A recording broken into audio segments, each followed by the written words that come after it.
March 11th, 1976. Studio 6B in Burbank, California. It was 11:43 p.m., and nearly 50 million Americans were watching The Tonight Show starring Johnny Carson. What was supposed to be another smooth late-night episode suddenly turned into one of the most talked-about television moments in Hollywood history. During the conversation, John Wayne slowly lifted his hand, pointed directly at Clint Eastwood, and said words that made the entire studio fall silent. "You're killing the West." For a moment, the atmosphere froze. The studio audience gasped. Johnny Carson's face went pale as he realized the interview had suddenly become something far bigger than entertainment. Even Clint Eastwood, known in Hollywood as one of the calmest and most unshakable stars in the industry, showed a brief flicker of emotion across his face.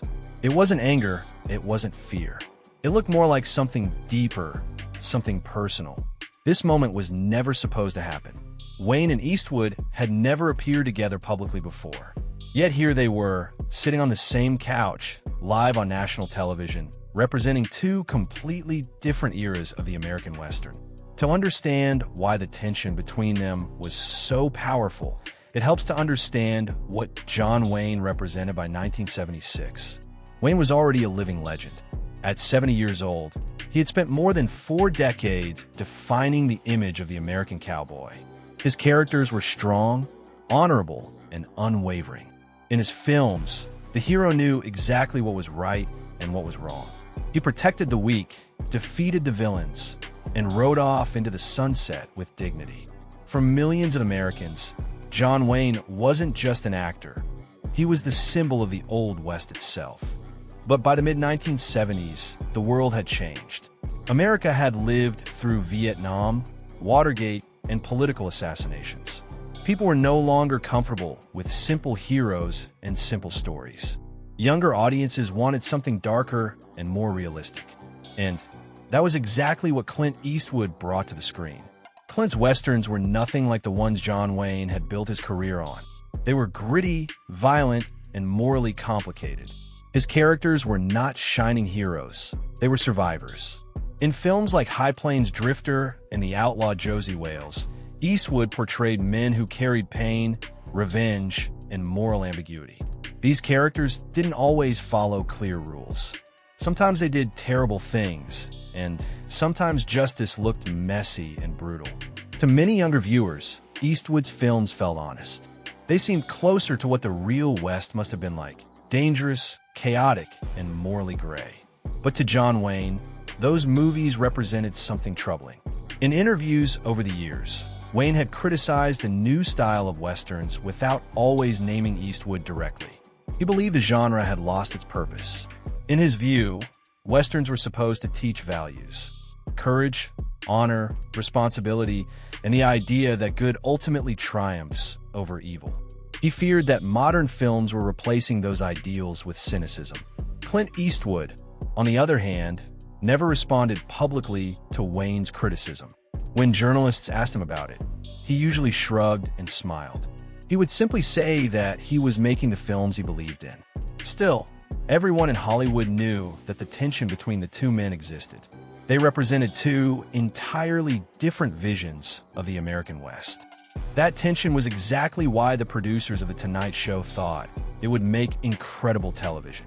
Early in 1976, Johnny Carson's team had an ambitious idea: invite both John Wayne and Clint Eastwood to appear on the show together. It sounded risky, but it also sounded like the kind of television moment people would never forget. The producers approached John Wayne first. At first, he hesitated. Appearing on the same stage as Eastwood meant confronting the man whose films symbolized the changing times Wayne had spent years criticizing. But after thinking about it, he agreed. If the two of them were going to share a stage, Wayne said he wanted the conversation to be honest. Convincing Clint Eastwood was easier. At 45 years old, he was at the peak of his career and comfortable with controversy. When the producers asked him to appear on the show with Wayne, he agreed without much hesitation. To him, it sounded interesting. As the broadcast date approached, excitement began spreading throughout Hollywood. People wondered what would happen when the old guard of Western cinema met the new one face-to-face. Would it become a debate, a confrontation, or something even bigger? The night before the show, John Wayne was staying at the Beverly Hilton Hotel. Privately, he was dealing with serious health problems. Cancer had already returned several times, and although the public didn't know the full truth, Wayne understood that his time might be limited. Sitting alone in his room, he thought about his career and about Clint Eastwood.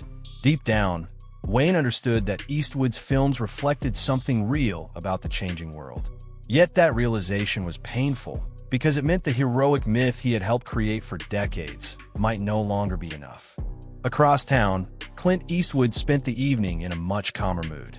He had never met Wayne personally, but he respected him.